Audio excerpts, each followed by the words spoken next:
नमस्कार किसान भाइयों, चाहे मानव शरीर हो या फिर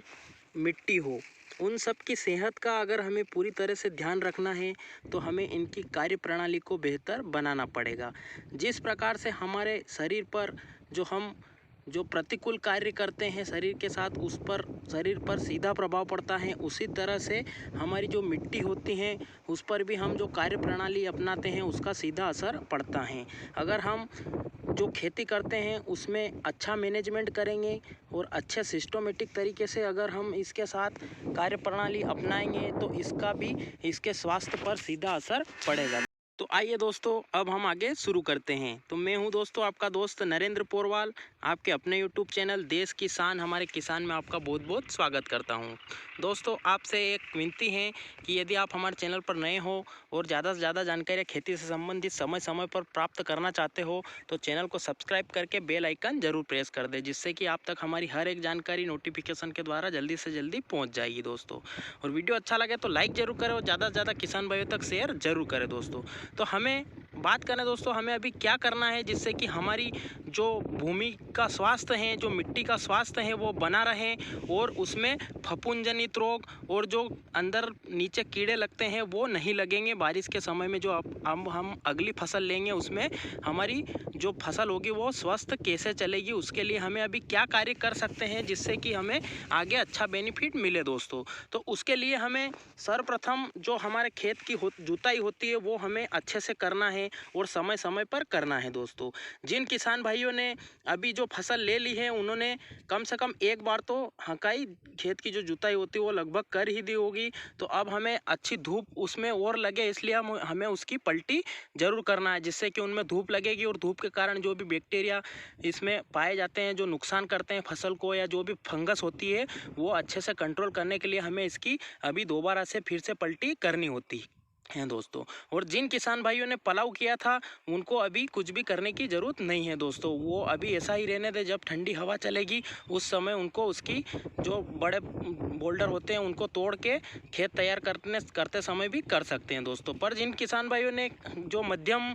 जुताई की थी कल्टीवेटर के द्वारा वो अभी फिर से जुताई कर सकते हैं दोस्तों, जिससे कि इसमें पलटी हो जाएगी और जो फंगस वाले जो बैक्टीरिया होते हैं वो उनका काम तमाम हो जाएगा और वो हमारी आगामी फसल को नुकसान नहीं पहुंचाएंगे दोस्तों।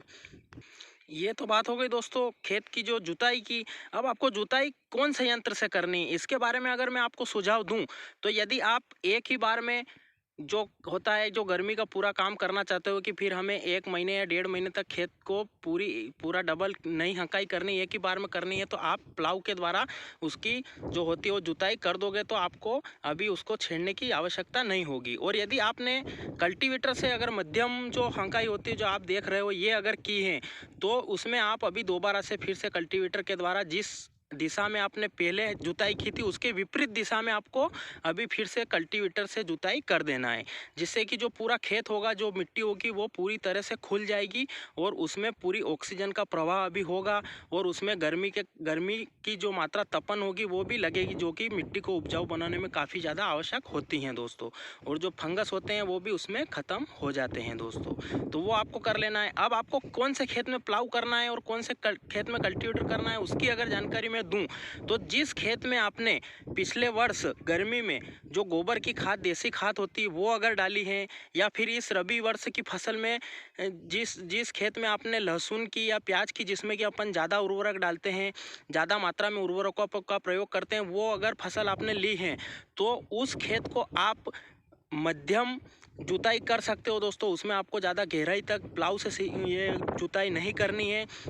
जिससे कि आपने जो खाद डाला है वो ज़्यादा अंदर ज़मीन में चला जाएगा दोस्तों। इसलिए उसमें आपको मध्यम जुताई करनी है कल्टीवेटर के द्वारा और उसके बाद थोड़े दिन बाद फिर डबल जुताई जरूर करनी है दोस्तों, जिससे कि वो जो खाद होगा उर्वरक होगा वो लहसुन की फसल हो गई या प्याज की फसल होगी उसमें आपने डाला होगा, या फिर पिछले साल जो देसी खाद गोबर का डाला होगा वो पूरा तो उस फसल ने ले नहीं लिया होगा, तो उसका अपने को डबल से अभी दोहन करने के लिए अगली फसल जो आ रही है उसको देने के लिए उसको ज़्यादा गहराई तक हमें नहीं ले जाना है, उसको ऊपर ही पलटी कर देना है, जिससे कि जो आगामी फसल होगी वो उस खाद का भी दोहन कर लेगी, जिससे कि हमें और भी उसका जो पिछले साल साल अपन ने खाद डाला था या जो लहसुन प्याज में खाद डाला था उसका बेनिफिट हमें अभी भी मिलता रहेगा दोस्तों। और जो गेहूं की फसल या जो कम खाद वाली फसल होती है जिसमें अपनों ने कम खाद डाली है, जब पिछले 1-2 सालों में अपनों ने जिसमें देसी खाद गोबर की नहीं डाली है, उन खेतों में आप प्लाऊ से जरूर जुताई कर सकते हो दोस्तों, जिससे कि उनमें मुलायमता आ जाएगी और जो खेत होगा अपना पूरा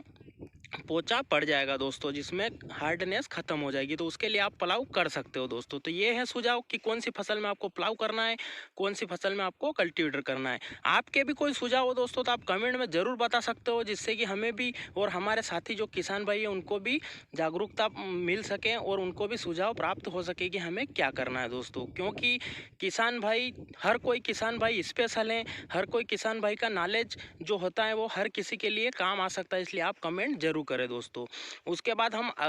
जो होता है पोषक तत्व से हम जमीन को कैसे भरपूर बनाएं, जो कि आने वाले पूरे वर्ष अपनी जो फसल होगी या जो आगामी फसल होगी उसको पोषक तत्व की ज़रूरत तो होगी ही सही, तो उसकी पूर्ति के लिए हम अभी क्या करें उसके बारे में भी हम एक अगला वीडियो बनाकर लेने बहुत ही जल्दी लेकर आने वाले हैं। तो आप चैनल को सब्सक्राइब करके ज़रूर रख ले दोस्तों। अब दोस्तों अब हम बात करें अगर जुताई की कि जुताई के क्या फ़ायदे हैं, तो उसके हम अगर बात करें तो जुताई के बहुत सारे फ़ायदे हैं दोस्तों। अगर हम खेत की जुताई नहीं करते हैं और फिर एंड टाइम पे करते हैं, जब बोवनी के 15 दिन 1 महीने पहले, तो उस समय ज़मीन में बहुत ज़्यादा नुकसान हो चुका होता है, वो जुताई बिल्कुल कम काम करती है दोस्तों। पर अगर अब हमें जैसे ही फसल निकाल कर ही जुताई कर देते हैं और गर्मी में फिर एक बार कर देते हैं, तो उसके बहुत सारे लाभ होते हैं। उनमें से सबसे पहला लाभ है कि दोस्तों जो हमारे ज़मीन में जो फंगस जनित रोग या जो भी जीवाणु जो नुकसान करने वाले, फसल को नुकसान करने वाले जो जीवाणु होते हैं, वो इस धूप, जो गर्मियों में धूप पड़ती है उसमें बिल्कुल ख़त्म हो जाते हैं दोस्तों, जिससे कि वो आगामी फसल में नुकसान नहीं पहुंचाते। जो भी नुकसानदायक बैक्टीरिया होते हैं वो सर्वप्रथम ख़त्म हो जाते हैं दोस्तों। तो ये एक तो लाभ हो गया। और अगली फसल में जो दूसरा लाभ की बात करें अगर, तो जब हम अगली फसल लगाएंगे दोस्तों, तो उसमें अगर ज़्यादा पानी गिर जाता है तो भी वो ज़मीन पानी को सहन करने की जो क्षमता होती है, सहन करने की जो क्षमता होती है उसमें बरकरार रहेगी, पानी को सहन करने की जो क्षमता बरकरार रहेगी, जिससे कि फसल आपकी अगर ज़्यादा पानी लगातार गिर रहा है तो उसमें आपकी जो जगह होगी उसमें फसल बिल्कुल भी नहीं बैठेगी, उसको उसके ऊपर पानी का प्रतिकूल प्रभाव नहीं पड़ेगा, क्योंकि सहन शक्ति ज़मीन की पानी जो जल शोधन क्षमता होती है वो बढ़ी हुई रहेगी। एक तो ये दूसरा फायदा हो गया। अब अगर हम तीसरे फायदे की दोस्तों अगर बात करें, तो उसमें है कि जो अपन आगामी फसल लगाएंगे उसमें जो जड़ें होगी, रूट्स होगी, किसी भी फसल की दोस्तों अगर रूट्स स्वस्थ हैं, जो जड़ें स्वस्थ हैं, तो उसकी पौधे की चाल ही अलग होगी और उसमें फूटान अच्छी आएगी, फल फूल अच्छा आएंगे और वो नीचे भी नहीं गिरेगा दोस्तों। उसकी जड़ें गहराई तक जाकर पूरा पोषक तत्व खेत का ले लेगी। तो वो जड़ें आपकी खेत अगर मुलायम होगा, जुताई अच्छी हो रखी होगी, तो उसमें जड़ें अच्छी फैलेगी, जिससे कि आपका पौधा स्वस्थ चलेगा दोस्तों। ये हो गया तीसरा फायदा। और अब अगर हम चौथे फायदे की बात करें, तो उसमें दोस्तों जो भी हमने पिछली फसल में जो भी खाद बीज डाला था वो भी पूरी तरह से खेत में मिल जाता है दोस्तों, जिससे कि वो धूप के कारण अंदर उसमें उसके ऊपर धूप लग के वो शोधन नहीं होता है, अंदर थोड़ा रह जाता है, मिट्टी उसके ऊपर चढ़ जाती है, तो वो डायरेक्ट फिर फसल हम बोते हैं तो उसको मिल जाता है। और यदि हम ऐसे ही पड़ा रहने देंगे तो फिर वो धूप के कारण शोधन उस खाद का उर्वरक का हो जाता है, जिससे कि वो हमारा खाद बेकार चला जाता है दोस्तों। ये हो गया चौथा फायदा। और पांचवें फायदा और महत्वपूर्ण फायदा दोस्तों इसमें ये है कि इसमें अपने को जो भी बीज जो खरपतवार के बीज होते हैं, अगर ऐसा ही पड़ा रहेगा खेत तो वो ऊपर ही पड़े रहेंगे। जैसे ही अपन बोवनी करेंगे या पानी पड़े गिरेगा या फिर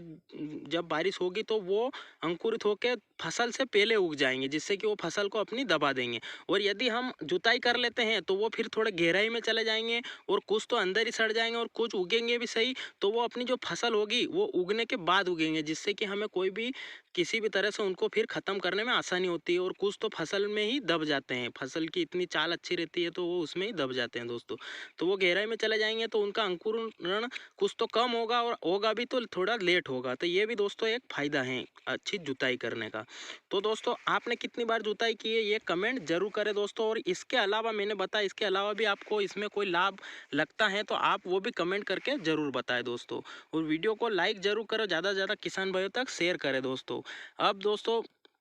आपसे निवेदन है कि चैनल को सब्सक्राइब नहीं किया तो सब्सक्राइब जरूर कर ले दोस्तों। धन्यवाद। जय हिंद, जय भारत।